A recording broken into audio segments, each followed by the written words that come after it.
What does it really mean to be strong? Is it about dominating others, showing no fear, or achieving perfection? Or could true strength lie somewhere deeper, in mastering your emotions, facing life's challenges with grace, and lifting those around you? Marcus Aurelius, the great Stoic emperor, once said, "You have power over your mind, not outside events.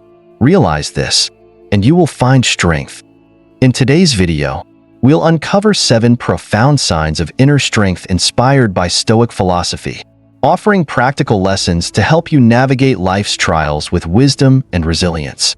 By the end, you'll see how these timeless principles can transform not only how you face challenges, but how you live with greater meaning and purpose.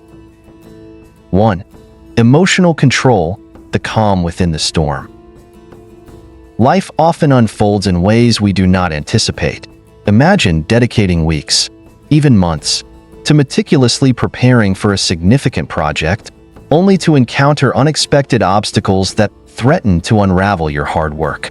In moments like these, frustration, anger, or despair might seem like natural reactions.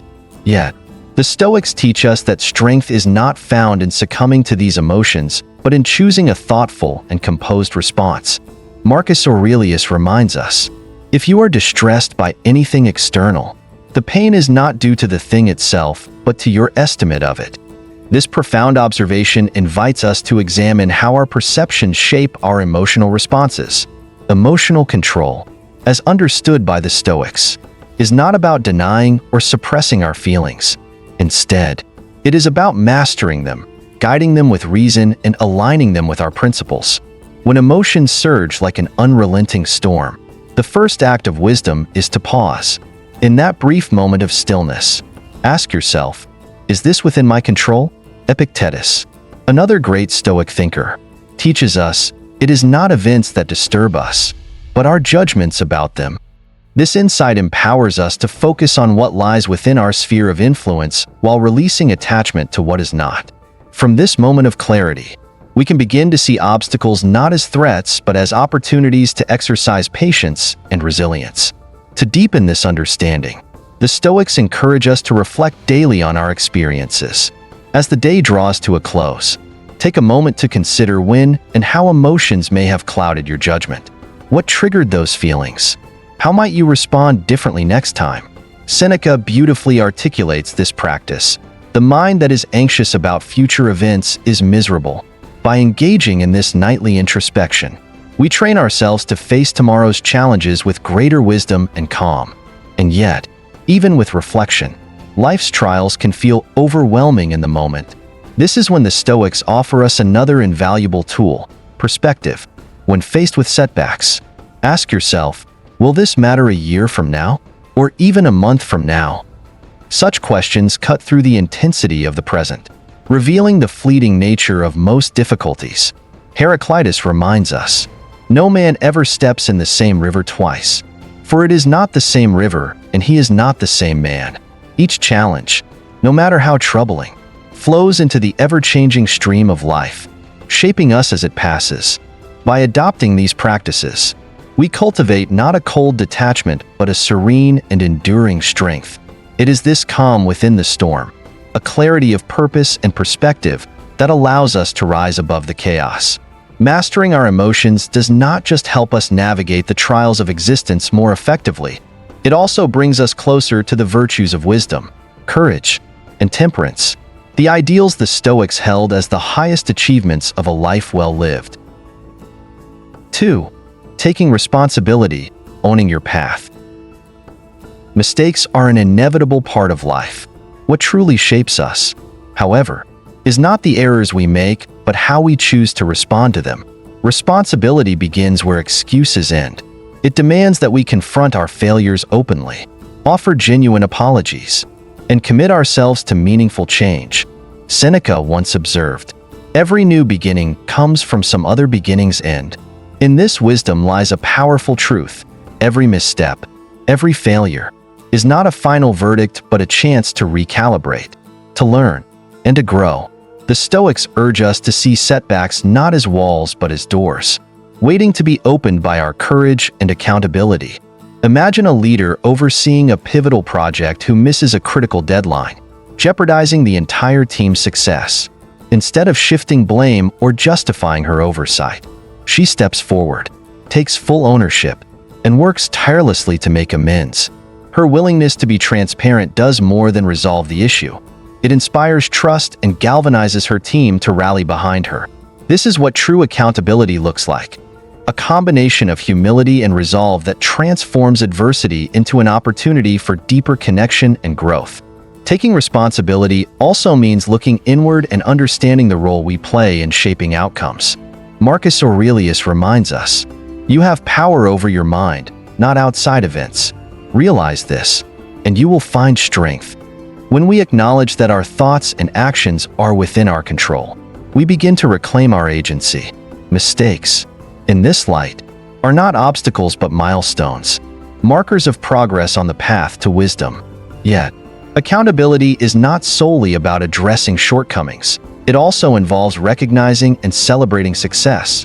Far too often, we focus on what went wrong and overlook the victories we achieve along the way.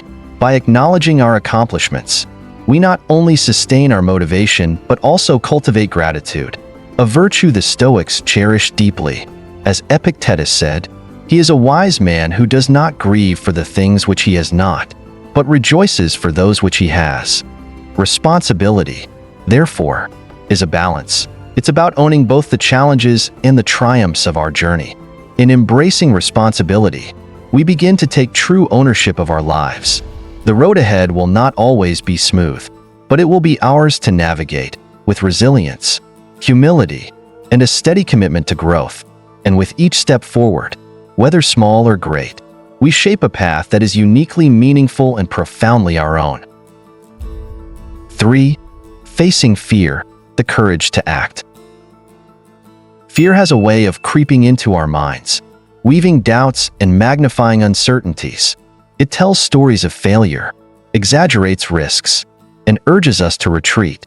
But courage, as the Stoics remind us, is not about silencing fear entirely. It is about choosing to move forward in its presence. Epictetus encapsulated this truth when he said, "Difficulties are things that show a person what they are." It is in the face of fear and adversity that our true character is revealed. Consider a young professional who was paralyzed by the thought of speaking in public.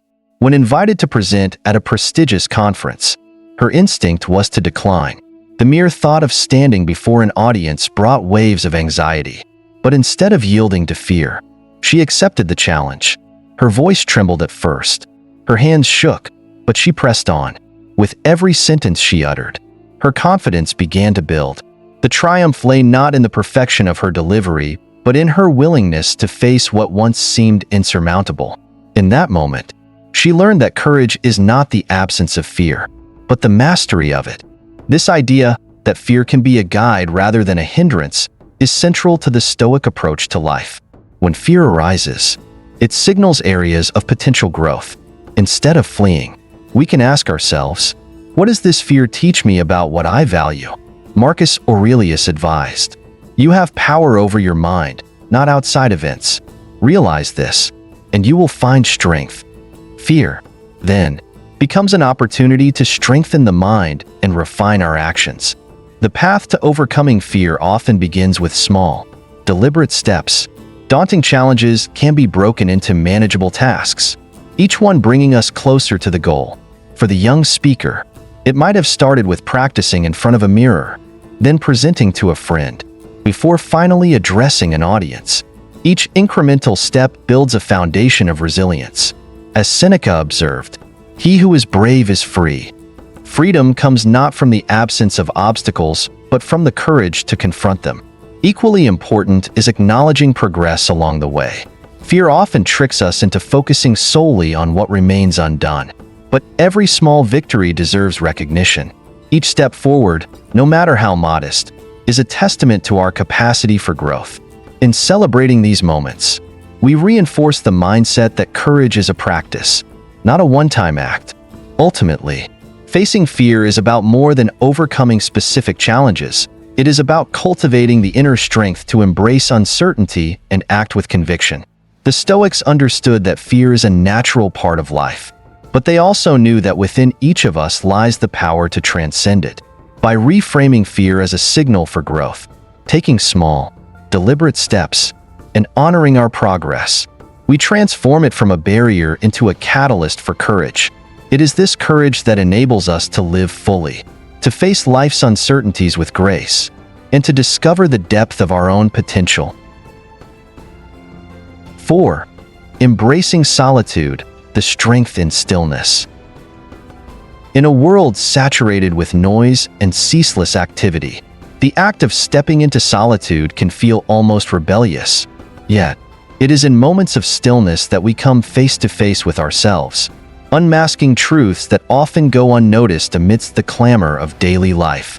Solitude, far from being a retreat from the world, is an invitation to reconnect with what is most essential within us. Epictetus reminds us, "He who is not satisfied with a little is satisfied with nothing." This wisdom speaks to the profound lessons solitude imparts. In silence, we are stripped of distractions, forced to confront our desires, fears, and values. It is here that we learn contentment, not as a passive state, but as a powerful choice to find enough in what we already have. Solitude fosters clarity, teaching us to align our actions with our principles and to separate fleeting wants from enduring needs. Imagine the experience of sitting alone in nature, the world around you still and quiet. At first, your thoughts may race, darting from worry to distraction, but as the minutes pass, you begin to notice subtler things: the rhythm of your breath, the texture of your emotions, the steady grounding presence of your own being. This is the gift of solitude, not an escape, but an awakening to the depth of the present moment. To embrace solitude is to practice self-reliance. The Stoics understood this deeply. Marcus Aurelius wrote, "Nowhere can man find a quieter or more untroubled retreat than in his own soul." These words encourage us to cultivate an inner sanctuary, a place of refuge that exists regardless of external circumstances. In this space, we can reflect without judgment, process emotions, and find the wisdom to navigate life's complexities. Making time for solitude need not be a monumental effort. It might begin with carving out a few minutes each day to sit in quiet reflection, free from the demands of screens and schedules. Journaling, a practice embraced by many Stoics, is another powerful tool. Writing allows us to translate fleeting thoughts into tangible insights, turning confusion into clarity. As Seneca noted, we suffer more often in imagination than in reality. Solitude helps us distinguish between the two, grounding us in what is real and actionable. The practice of mindfulness further enriches these moments. By focusing on the present, on our breath, sensations, or immediate surroundings, we can train our minds to observe without clinging or resisting. This mindful awareness sharpens our understanding of ourselves and fosters resilience, equipping us to meet the world's demands with greater composure. Ultimately, solitude is not about withdrawal but about return, a return to our essence, our values, and our inner strength. In the stillness, we find space to grow, to realign, and to remember that true peace does not come from the absence of noise, but from the presence of clarity. It is in this clarity that we rediscover the strength to act with purpose, the wisdom to live authentically, and the courage to embrace life as it is. 5. Staying positive in adversity, the art of gratitude. Adversity has a way of laying bare our true selves. It challenges us, often when we least expect it, pushing us to the edges of our endurance.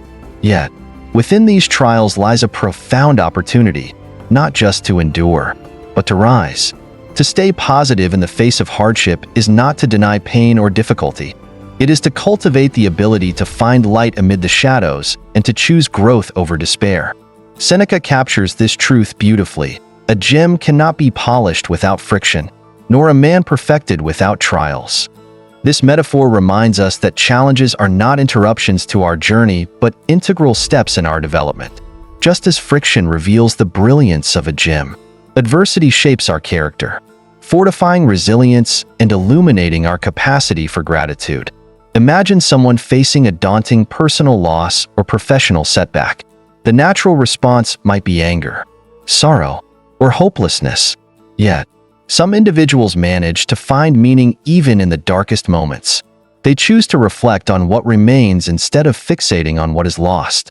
This isn't blind optimism, but a conscious embrace of gratitude, a recognition of the good that persists, however small. In the midst of pain, gratitude, in this context, becomes an act of defiance against despair. By pausing to acknowledge even the smallest blessings, a kind gesture, a moment of quiet, the resilience to endure another day, we shift our perspective. Marcus Aurelius advised, "Reject your sense of injury, and the injury itself disappears." This wisdom teaches us that much of our suffering stems not from the events themselves, but from our interpretations of them. Gratitude helps us rewrite those narratives, transforming setbacks into opportunities for reflection and renewal. Anchoring ourselves in the present moment is another way to maintain a positive outlook during adversity. Anxiety often stems from dwelling on uncertainties about the future or regrets about the past. By focusing on the here and now, on what we can do rather than what we cannot, we reclaim a sense of agency.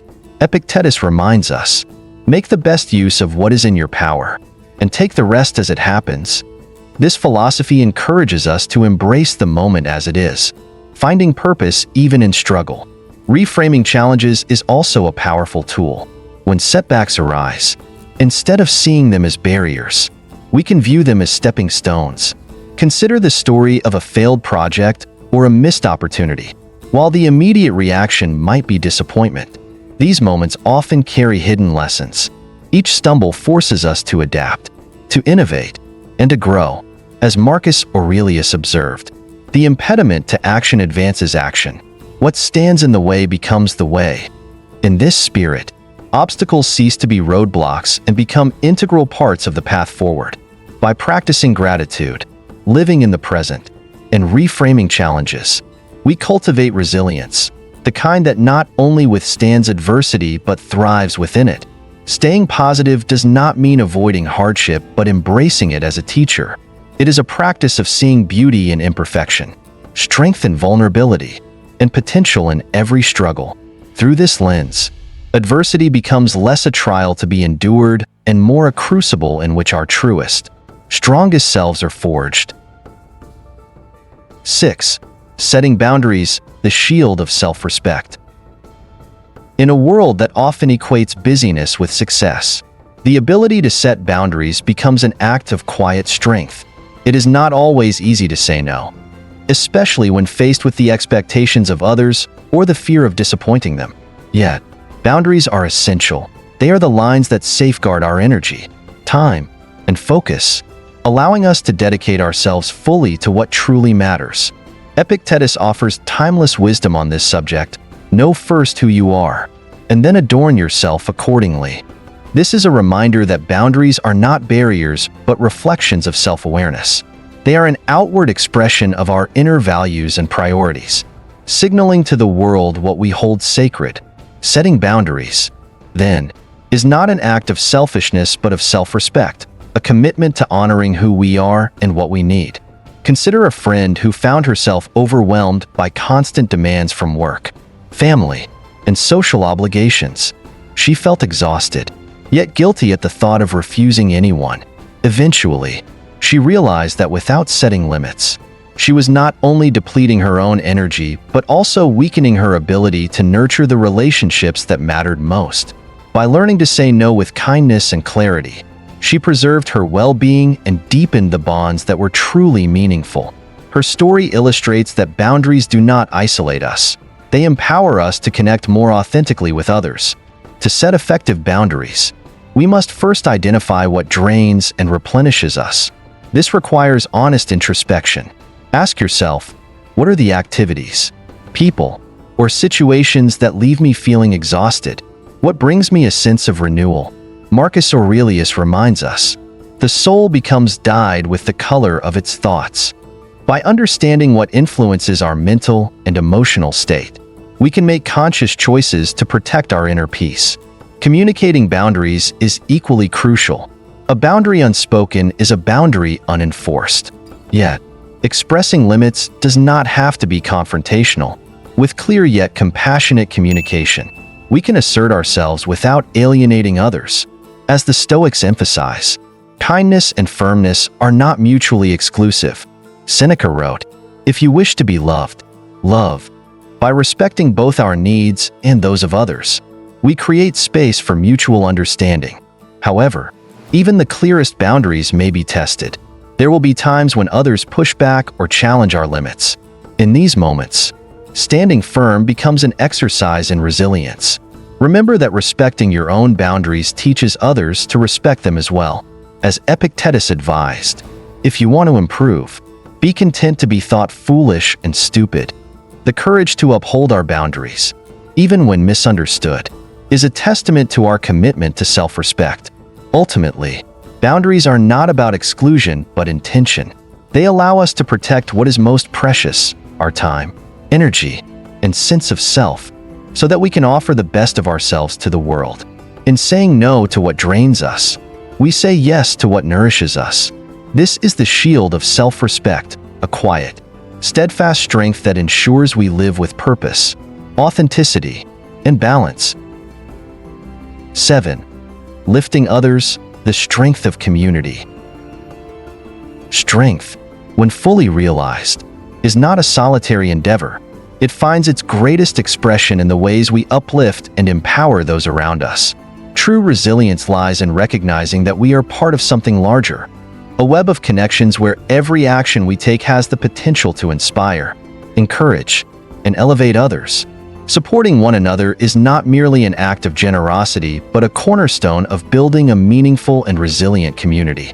Marcus Aurelius, reflecting on the interconnected nature of humanity, observed, "What brings no benefit to the hive brings none to the bee." This profound insight reminds us that our individual well-being is deeply tied to the health and strength of those around us. When we help others, we are not just giving. We are participating in a cycle of growth and enrichment that benefits everyone, including ourselves. Consider the impact of a seemingly simple gesture, offering words of encouragement to someone facing doubt, sharing a resource with a colleague in need, or lending a listening ear to a friend struggling with uncertainty. These acts may appear small in the moment, but their effects can ripple outward in ways we may never fully see. A student inspired by a mentor, a teammate buoyed by a kind word, a stranger uplifted by a smile. All of these moments remind us that even the smallest contributions can create lasting change. Collaboration magnifies this impact. When we freely share knowledge, skills, and resources, we create opportunities for others to thrive. This does not diminish us, rather, it enriches everyone involved. The Stoics believed deeply in the value of mutual support. Seneca wrote, "No one can live happily who has regard for himself alone and transforms everything into a question of his own utility. You must live for your neighbor if you would live for yourself." Collaboration strengthens not only those we help, but also the bonds that tie us together, fostering a sense of shared purpose. Equally important is the practice of celebrating the successes of those we support. To rejoice in another's achievements is to affirm the value of community and to remind ourselves that the success of one enriches all. It requires humility to set aside envy or competition and instead take genuine pride in the victories of others. Epictetus advises, when someone is properly grounded in life, they shouldn't have to look outside themselves for approval. By celebrating together, we shift our focus from personal validation to collective growth, strengthening the fabric of our relationships. At its heart, lifting others is an act of profound courage and generosity. It requires us to step beyond our own concerns and invest in the well-being of others. Yet, in doing so, we find that the strength we give is also the strength we gain. Just as a rising tide lifts all boats, so too does every act of kindness, collaboration, and celebration elevate the collective spirit. This is the enduring power of community, a strength that multiplies, sustains, and inspires. Inner strength is not a destination, it's a journey. By applying these principles, mastering your emotions, embracing solitude, setting boundaries, and more, you build a life that thrives. Even in adversity, the Stoics remind us that every challenge is a teacher, and every act of courage strengthens the foundation of who we are. But now, it's your turn. How will you practice inner strength today? Which of these lessons resonates most with your journey? Share your thoughts in the comments, or ask a question. Let's learn and grow together. And if this video inspired you, don't forget to like, share, and subscribe to support the channel. Join us on this path to wisdom, resilience, and a life of purpose. See you in the next video.